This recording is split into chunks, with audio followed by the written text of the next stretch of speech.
They just roam around the room randomly, even though they were doing something? Yes. Reading this post, I felt like I looked into the mirror. I do this, while in deep thoughts.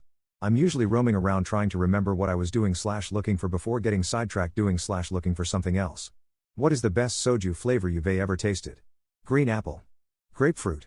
I like the muscat grape one for drinking straight, and the citron for highballs. White grape. The Yakult one. Plum. Try it.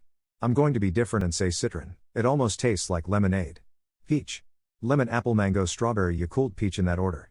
I don't like soju on its own unless I'm already drunk. So blueberry soju with Yakult and Sprite cocktail or original soju with beer, so make. Original. Yuzu / citron is my go-to to buy. That said, I just bought mango but I haven't tried it yet, and a local bar custom blends their passion fruit and it's amazing. Yakult for me. Grapefruit. Yogurt. What is a quote that stuck with you? A death is a tragedy, a million deaths a statistic. While the reason it was said and by whom isn't good, it was reading this when I was young to realize that it is the way people frame all deadly events. Referring only to the number of deaths and not to the names of the individuals really disconnects from it being lives lost instead of just a thing that happened. Accept what people offer, drink their milkshakes, take their love. Wally Lamb. Due to a tough childhood, I sometimes struggle to accept love and help from others. Partly a self-worth thing, partly a keeping the peace and not being inconvenient thing. This is a good reminder for me. I read a theory once that the human intellect was like peacock feathers, just an extravagant display intended to attract a mate. All of art, literature, a bit of Mozart, William Shakespeare, Michelangelo, and the Empire State Building just an elaborate mating ritual. Maybe it doesn't matter that we have accomplished so much for the basest of reasons. But, of course, the peacock can barely fly. It lives in the dirt, peeking insects out of the muck, consoling itself with its great beauty. And quote. If all you learn to do is memorize and repeat, one day you will lose your job to a computer and quote. My data structures professor, circa 2005, he was teaching algorithms in C++ and trying to get a classroom full of students to put thought into an assignment instead of memorizing solutions. The quote stuck with me because after I left college, I watched it happen to people around me more than once. The illusion of freedom will continue as long as it's profitable to continue the illusion. At the point where the illusion becomes too expensive to maintain, they will just take down the scenery, they will pull back the curtains, they will move the tables and chairs out of the way, and you will see the brick wall at the back of the theater. Frank Zappa. A quote by comedian Kyle Kinane. If nobody's getting hurt, I'm either here to help or get out of the way and quote. It's a fantastic way to go about life, not giving a what anyone is doing or enjoys, so long as no one is getting hurt. I personally don't like country music. Alright, best for me to just get out of the way and let people enjoy it because who the am I to stop anyone? I might even join in just to try something new. Nobody should live in this world as goalkeeper to someone else's dreams, so long as that dream doesn't hurt anyone. They wonder how colleges / universities got away with charging so much during the pandemic?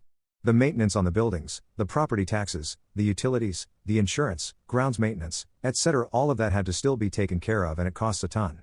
There seemed to be this slight shudder, where some people just didn't enroll online and the colleges were momentarily afraid. Then the lemmings returned in the fall and tuition stayed up. They've been fleecing everyone for decades. The cost of education has increased several times faster than inflation. As student loans have become easier to get, they've just upped the prices to match, and they mostly waste the extra money. Men who cook, what is your signature dish and when did you start cooking? My signature dish is chili. I have 3 recipes because most of my family is insanely picky for some reason. I started cooking with my grandma when I was about 8 years old. Started off cutting easy veggies like celery and carrots, moved up to making sauces for the family dinner, and just last week I made roasted duck with whipped garlic, rosemary, potatoes, and a delicious giblet gravy to go with it. I'll be deep frying the turkey this year and making the creamed corn and of course the chili for Thanksgiving. Teach your sons to cook because knowing how to feed yourself at home is a skill I wouldn't trade for anything in the world. I don't think I have a signature dish anymore. It was chicken parmesan, but now it might be pancakes according to my wife. I started learning to cook at around 12, I would guess, but nothing very complicated. Mostly it was learning the basic skills that I think was important. Boiling water, cooking at a medium heat, how to eyeball when things were done, using a timer, how to season, how to tenderize, how to identify when ingredients are sufficiently mixed, and other basic cooking things. Learning most of these things only takes a couple minutes with a few repeat experiences. After that, you just follow instructions for a while till you gain some ability to improvise.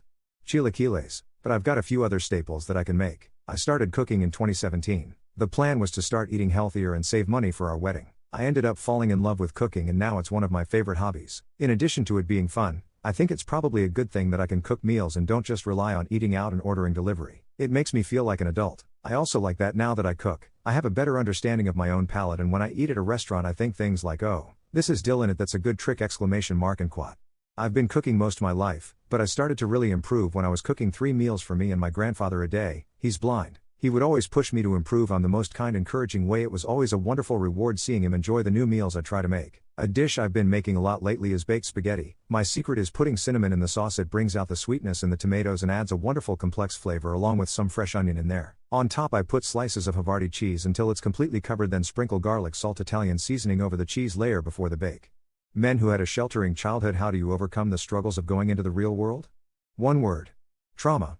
Took a long time, but I just moved to the city and went to uni. At first I was like, I'ma try doing this just to see if it works on a whim. And boom, now I have a bachelor's degree and I'm a nurse. Long story short, just GTFO, some people get so comfy in their sheltered life. It's very comfy, but that happiness you'll experience trying random new things is awesome.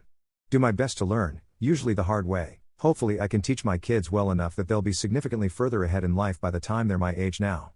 One day at a time. It took all of my 20s to feel like I'm the person I'm supposed to be after 20 years of being sheltered, but I had to start somewhere, so I just took everything one day at a time until I felt comfortable with who I am. I didn't, many different jobs over several fields, always feel just like it did on the way to school. Only way I can, which is by diving in and figuring it out as I go. By studying it beforehand in isolation with the internet. I just try to keep looking for interesting things that I want to do when I am not around the house, like in the future I want to travel all over the world. About 8 years ago at 24 years old, I visited SF, had Indian food for the first time and never looked back. Getting out of the suburban, Midwestern, mindset was not a struggle, it was a blast. I see people are interpreting this question much differently than I am. Where TF is my Disney princess? Wing it all, and if that, up then wing it all again. By going into the real world, and not giving up, rather frowning a little bit of rage and envy. Of course it is difficult to control and manage, and so a pattern in crime, someone you trust is recommended. I planned my escape and lived with a good friend. Her family treated me as their own and they helped. Once I had enough cash I lived off my school campus and learned my off. Day feel like they re still just a lonely nerd at heart trying to socialize, aka fit in, as an adult. Of course, this is Reddit. Yeah, and I don't think that is really going to change, at least for me. But good news, there are bound to be thousands of us out there, and that thought puts me at ease. I've structured my life to the best of my ability to be accepted by others. I can't even remember the last time I did something without thinking, how will I be perceived when I do this and quat. I have crippling self-loathing and will be forever alone, but at least my friends and family tolerate my presence. Men of Reddit, what types of women would you never date? I'm a physically imposing guy with an extensive background in martial arts and I will never again date another hyper-aggressive woman who picks fights with people expecting me to jump in. Granted, this really hasn't been an issue since I was in college, but the amount of drama I had to put up with because of 2 of my exes would go nuclear at the slightest provocation was just too much. I have no problem defending someone, but if they are clearly the aggressor then they're on their own. Women with the same attributes that I hope women find disgusting in us. Inability to communicate or compromise, inability to be wrong, self-involved, narcissistic. Unfortunately, selfish people don't recognize selfishness as a turnoff, so they attract each other and breed like rats. See also, Idiocracy https://www.imdb.com/title/TTO38780/?ref_SR_SRSG_0. Smokers, just can't, I like to make out and kiss a lot. Smoking ruins that. Obese women, active and adventurous lifestyle and want someone who can enjoy that with me. Hardcore Republican women, hard pass. Hardcore Democrat women, harder pass. Workers, not anti for friendships, just not down with it as a partner. Bartenders, I have 100% rate of disaster here, no saving it now. Shallow materialists would be the first category. If you care about status you're a big nope for me. Then there's the toxic sexists who think their misandrism is feminism. Luckily those are found primarily on the internet. And lastly I have to say dumb ones. I am of average intelligence at best, but I have dated an idiot before and there is no way to keep the relationship balanced. Lesbian here, but I feel like men will agree with me on this. Never date a woman who doesn't respect your personal life. You tell her something about yourself and suddenly everyone else knows too? Get out of there. IMMEDIATELY. I don't want to date right now because I gave up some time ago and don't know if I'll go back to it. But I know I don't like people who ridicule others to their face or behind their back, especially unprovoked. I don't like verbally and physically aggressive people, unless they're provoked then it makes sense. Mean girls. I basically want to avoid a horrible personality that counters mine. Although, that sounds really basic.